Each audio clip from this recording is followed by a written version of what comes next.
Welcome back. So we've talked a lot about the studio to transmitter link being the lifeline of your station, right? Well, today we're talking about its brain and nervous system. This is the good stuff: monitoring, control, and automation. This is where we turn a simple audio pipe into something truly smart, something that's practically self-aware. All right, so here we are, diving into part 9 of our big 10-part tutorial on all things STL. We've gone through the hardware, we've looked at all the different ways to get your signal from A to B. Now it's time to get smart about it. We're going to focus on how we manage these systems, how we turn them from just being dumb links into truly intelligent, self-aware networks. So here's what we've got on tap. First, we'll hit the big why, why this stuff even matters. Then we'll get into the what, all the key vital signs you need to be watching. After that, we'll look at how to get that data, make sense of it with smart alarms, and then, the really cool part, how to make your system act all on its own. All right, let's just set the scene for a second. Think about where your transmitter is. It's the absolute heart of your station's signal, but it's probably somewhere pretty lonely, right? It's a super critical piece of your operation, but most of the time it's just out there chugging along all by itself. And yeah, this picture says it all. Your station's entire voice, your connection to every single listener, it all starts right here, often miles away on some windy hilltop. There's nobody out there to see a little red light flashing or to hear if something just sounds off. It's all alone. So that leads to the million-dollar question, doesn't it? How in the world do you know that everything's okay out there? How can you be sure your signal is clean, your gear is happy, and that you're even on the air at all? Well, the answer, as you probably guessed, is really good, really smart monitoring.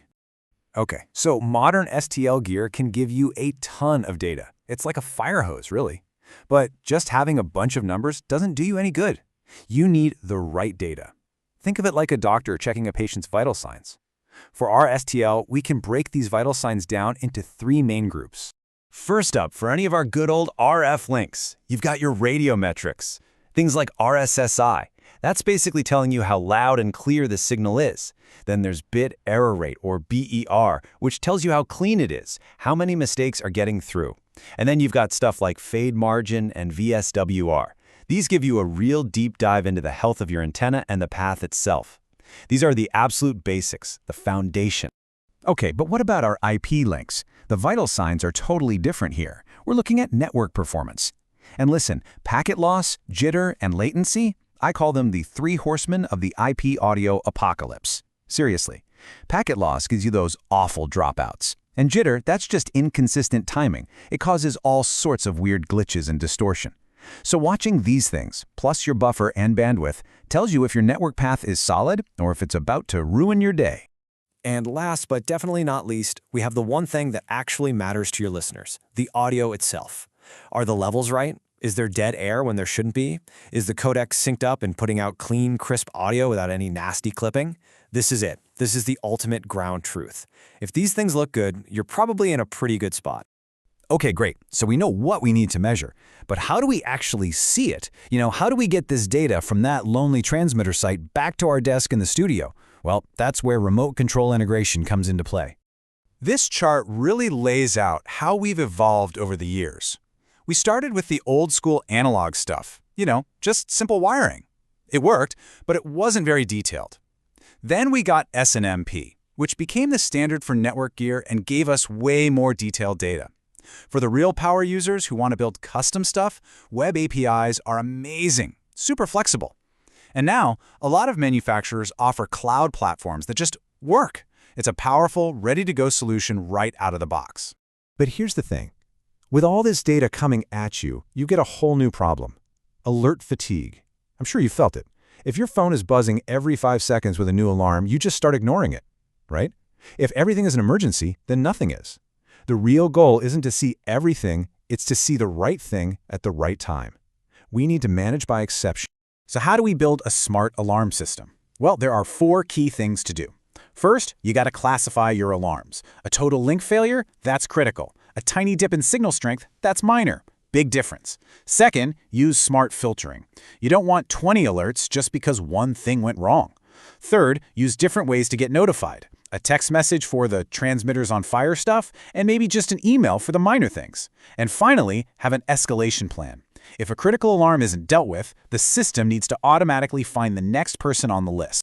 And that brings us to this idea, which I love. Historical data logging isn't just about record keeping, it's about predicting the future by understanding the past. That's so true. Keeping logs of all this data isn't just about figuring out what broke yesterday. It's about spotting trends. You can see an antenna slowly getting worse over months, or notice that your IP network gets congested every Friday afternoon, and you can fix it before it takes you off the air. So this all leads to the holy grail, right? This is the ultimate goal. We've got the data, we've got smart alerts, so now what? Now we close the loop. We use that intelligence to make things happen automatically. We create a broadcast chain that can actually heal itself. The first big piece of this is what we call audio routing automation. Just picture this. Your main IP link starts getting flaky, lots of packet loss. Instead of just blowing up your phone with an alert, the system just says, nope, not good enough, and automatically switches over to your backup RF link, seamlessly. Nobody even has to lift a finger. Now that is a resilient system. And then there's the final safety net, program continuity management. This is for when things go really wrong. Let's say a huge storm takes out both your main link and your backup link. What happens? Well, the gear at the transmitter site can be smart enough to just switch to a local source, like a little hard drive with some emergency shows and station IDs. The point is, you never, ever go to dead. So if there's one thing to take away from all this, is that managing a modern STL isn't about one box or one piece of gear. It's really a whole journey. You start with the raw data, you turn it into something useful with smart alarms, and then you use those insights to make the whole system take care of itself with automation. From data to action. And that really leaves us with one last question to think about. I want you to take a hard look at your own station. Is your broadcast chain just a bunch of parts that are working right now? Or is it a truly intelligent, resilient system that's actually ready for whatever comes next? Something to think about. Thanks for tuning in.